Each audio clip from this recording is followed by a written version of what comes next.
Welcome to doTERRA.com. In this video, we will be reviewing where to go to edit your loyalty order and how to change your processing date. When you log into your account, you have the option of editing a scheduled loyalty order, creating a new loyalty order, or creating a new one-time order.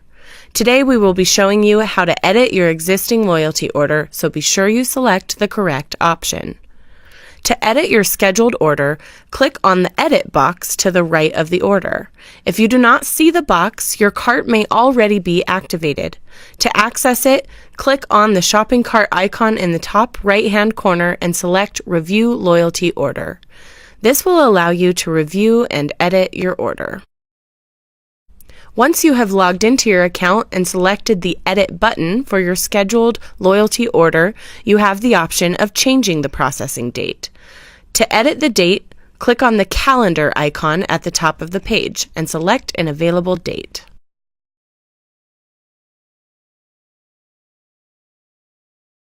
For further information on navigating your loyalty order, check out the New Shopping Experience page on doTERRA.com by searching New Shopping Experience in the Search tab on the upper right-hand corner.